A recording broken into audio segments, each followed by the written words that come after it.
Behold, the virgin shall conceive and bear a son, and they shall call his name Emmanuel. Obviously, this is the quote in Matthew of Isaiah 7:14. What is going on here? I'm Steve Perry. This is BiblicalAnarchy.com. And are we looking at a virgin or a young woman here? This is a discussion that has been going on in a Christian group that I'm in. And I think that this passage is very much misunderstood. What is Matthew trying to say here? Now, I've got a video that I'm working on that's going to come out later. This is just kind of laying the groundwork here. I want to take a look at starting at verse 18 of Matthew chapter 1.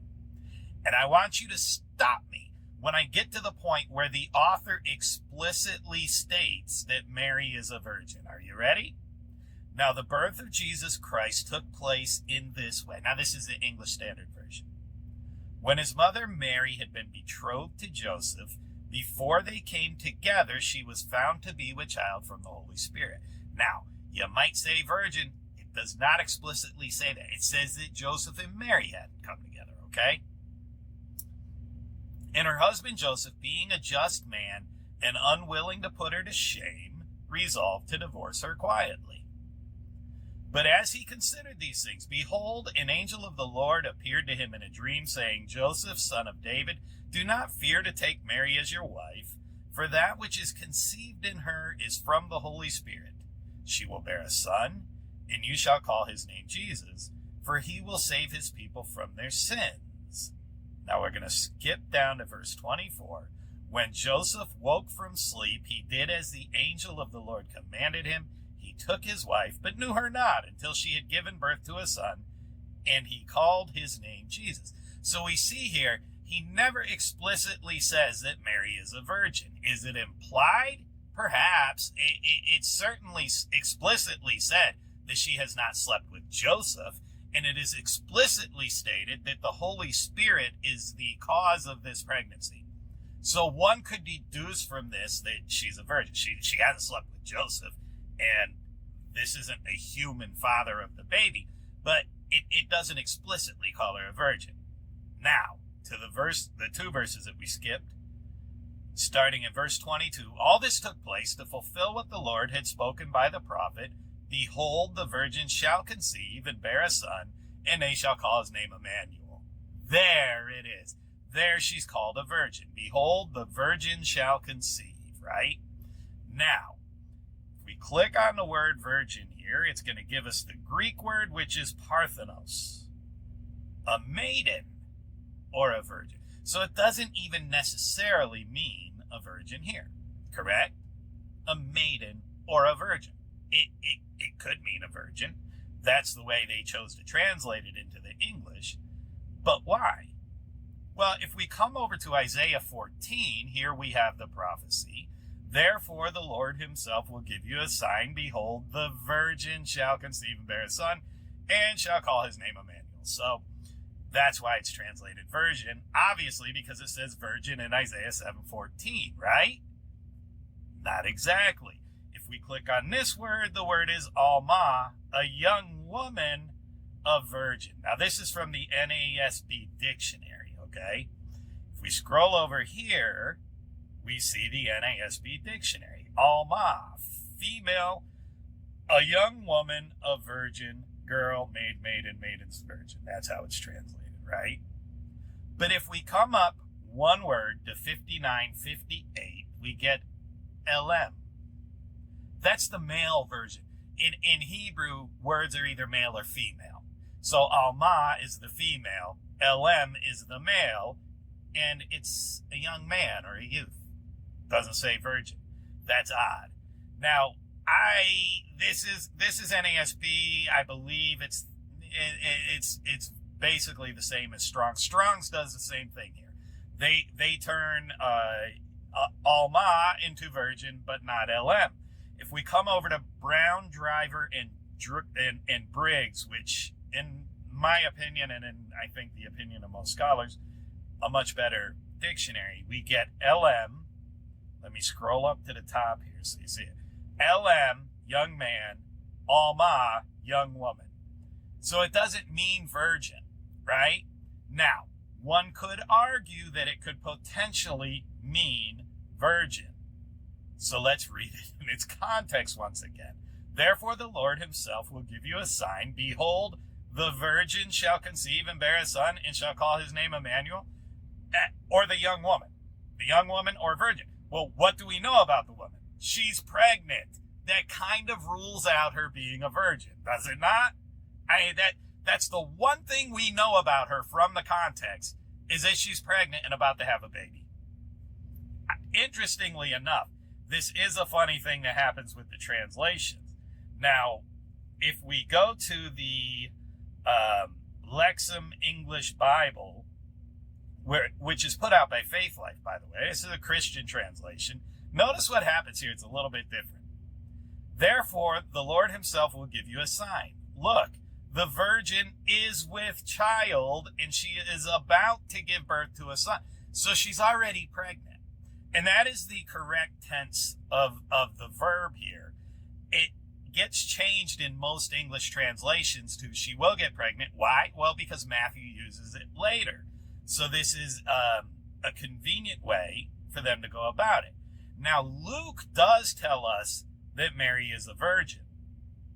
And he tells us this in chapter 1, verse 34. And Mary said to the angel, how will this be, since I am a virgin? Parthenos, right? Wrong. Different word. The word here, gnosko. Greek is Greek to me, folks. But you can look down here and say it says to come to know, recognize, perceive. So Luke uses a different word to call her a virgin than the Parthenos. So the question becomes, is Parthenos ever used in Greek for something other than a virgin? Since it says maiden or virgin, and the answer is yes, it is. If we go to Genesis chapter 34 in the Septuagint, which is what we have right here, you see LES2, that's Lexham English Septuagint. We have Dinah, the daughter of Leah, whom she bore to Jacob, came out to observe the daughters of the natives. And Shechem, the son of Hamor, the Horite, the ruler of the land, saw her, and taking her, he slept with her and violated her. So he raped her, right? Very next verse 3. And he paid attention to the life of Dinah, the daughter of Jacob, and he loved the maiden and spoke to her according to the mind of the maiden. Now, if we scroll down here, what's the word used? Parthenos. So in the preceding verse, we see that she is raped. She's no longer a virgin, and yet the very next verse, Parthenos, virgin. How do they translate that in the ESV? And his soul was drawn to Dinah, the daughter of Jacob. He loved the young woman. Interesting. This is the same way that the NRSV, for example, translates Isaiah 7:14. If we click over to the NRSV here, if we can find it. The library is getting a little too big here. Where's my new revised? Here it is. Isaiah 7:14 from the NRSV reads, therefore the Lord himself will give you a sign. Look, the young woman is with child. And the word Alma that is used here, as we established, means young woman. Interestingly enough, the same word that the Septuagint translates as Parthenos, the ESV translates as young woman in Genesis 34, where it's talking about Dinah, a woman who's clearly not a virgin. What's my point here?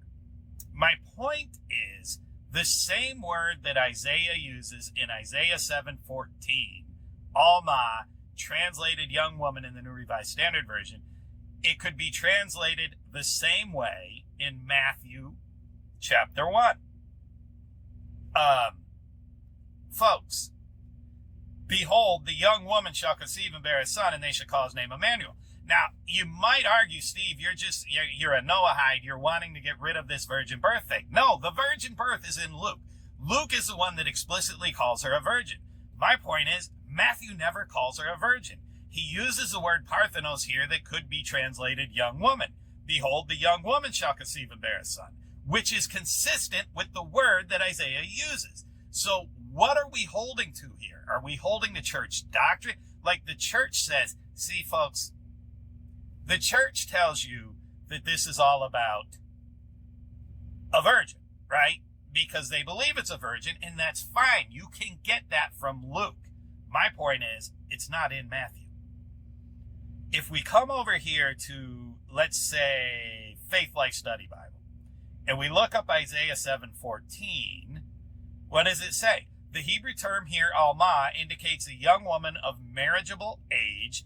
In the ancient world, a young unmarried woman who had reached puberty could reasonably be assumed to be a virgin because of the close social and familial restrictions on her activities. That's your defense of the translation? That's a reasonable assumption we're making here. But that's not what he says. He doesn't say she's a virgin. He says she's a young woman. Why are we doing this? Has anybody, bothered to pay attention to the fact that Mary's a young woman as well? It doesn't need... This could still apply to Mary if it says young woman, which it clearly does, as Faith Life Study Bible points out. Who else has this? Let's scroll down back through to our commentaries. We got the Bible Knowledge Commentary, and we got commentary critical and explanatory on the whole Bible. Let's click this one. Scroll down to Isaiah 7:14. Here we get virgin from the root to lie hid. Now, the language is selected such as, while partially applicable to the immediate event, receives its fullest, most appropriate, and exhaustive accomplishment in messianic events. This is what you're getting here, double fulfillment, they call it. So in other words, Isaiah says a virgin will conceive and give birth. They are conceding here that this is talking about events that take place during the time of Isaiah. And if we scroll down a little bit, evidently the wording is such as to apply more fully to Jesus Christ than to the prophet's son. Virgin applies in its simplest sense to the Virgin Mary rather than to the prophetess who ceased to be a virgin when she conceived.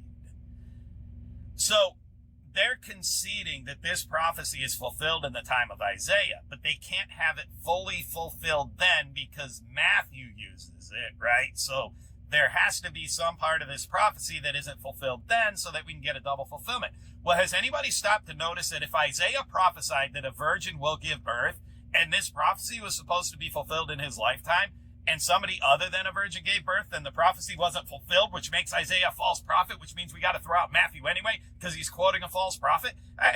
This is absurd, folks. You cannot make this argument. It's beyond crazy. Come down here to the Bible Knowledge Commentary, and again, virgin translates alma, a word used of an unmarried woman of marriageable age. The word refers to one who is sexually mature. So they, again, are conceding that it doesn't actually say virgin. We just translated it that way. But it actually means unmarried woman of marriageable age, right? It means young woman. That's what it means. Now, we come down here. This is interesting. They say a young woman, a virgin, married and then had a baby. Before he would be old enough to tell the difference between good and evil, the northern Aram-Israel alliance would be destroyed. According to this view, the woman was a virgin when Isaiah spoke his prophecy, but was not when the boy was born because he was conceived by sexual relations with her husband. Some say this child was born to Isaiah. They point out that 8:1-4 corresponds in a number of ways to 7:14-17, but this view must be rejected because Isaiah's wife already had a child and so was not a virgin. And the second child born to Isaiah's wife was not named Emmanuel. Ladies and gentlemen, was the child born to Mary named Emmanuel? No, it wasn't. So the same thing here would disqualify Jesus if we follow their logic. But the problem with their logic is they say we have to throw it out because Isaiah's wife wasn't a virgin. But if we come right up here, they just admitted that the word he uses isn't virgin. This is just the circular. This isn't even circular. This is dead end logic. This is cul-de-sac logic. This is turn around and go back the other way because this isn't logic. This does not make any sense. There's a very simple way to resolve this problem. First of all, let's go back to the English Standard Version here. If we look at Isaiah 7:14, therefore the Lord himself will give you a sign. Behold, the virgin shall conceive and bear a son, and shall call his name Emmanuel. Now they say that the child is not called Emmanuel. But if we come to Isaiah 8, chapter 8, verse 8, and it will sweep on into Judah, it will overflow and pass on, reaching even to the neck, and its outspread wings will fill the breadth of your land. Oh, Emmanuel. Right there. Chapter 8, verse 8, we got a kid named Emmanuel on the scene. Hello? Then, if we keep on scrolling down here to verse 18, behold, I and the children whom the Lord has given me are signs and portents in Israel from the Lord of hosts who dwells on Mount Zion. I and my children are signs. Folks, can he spell it out anymore? The child will be a sign. I and my children are signs. He's calling the child Emmanuel right here in chapter 8. It's all right there. But, once again, Mary is a young woman. If you want a dual fulfillment, folks, behold, the young woman shall conceive and bear a son, and they shall call his name Emmanuel. Like, if you really want a dual fulfillment, if you want to take this as Matthew saying that Isaiah was literally looking 700 years into the future, and he was predicting the birth of Jesus, Mary's a young woman. It doesn't have to say virgin. She is a young woman. So behold, the young woman shall conceive. And again, the word here, Parthenos, can be translated young woman. The word Alma in Isaiah should be translated young woman. But one thing that Christians tend to not do is read this verse in its context. So if we read it in its context, again, the Lord spoke to Ahaz, ask a sign for the Lord your God, let it be as deep as Sheol or as high as heaven. But Ahaz said, I will not ask, I will not put the Lord to the test. And he said, hear then, O house of David, is it too little for you to weary men, that you weary my God also? Therefore the Lord himself will give you a sign. Behold, the virgin shall conceive and bear a son, and shall call his name Emmanuel. He shall eat curds and honey, when he knows how to refuse the evil and choose the good. For before the boy knows how to refuse the evil and choose the good, the land whose two kings you dread will be deserted. Ladies and gentlemen, if God is saying to Ahaz, listen, I know you're scared of these two kings, but don't worry, I got it all under control. 700 years from now, a baby's going to be born, and by the time he's making moral decisions, choosing right from wrong, I'm going to wipe out these two kings. Ahaz was perfectly in his right mind when he said, forget about this guy. Like, what kind of a sign is that for Ahaz? 700 years after you're dead and gone from this planet, I'm going to do something, and this is a sign for you? It makes no sense whatsoever. There is a way to make sense of both Isaiah and Matthew here, right?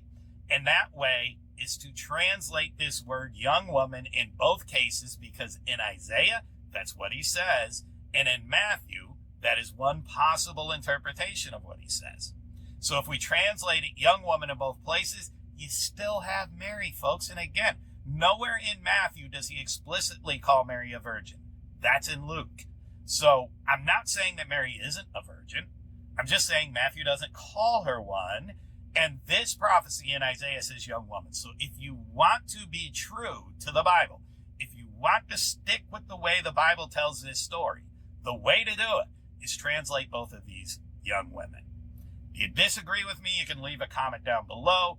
If you enjoyed the video, give it a thumbs up, share it on social media, subscribe to the channel, but whatever you do, don't just sit there. Do something.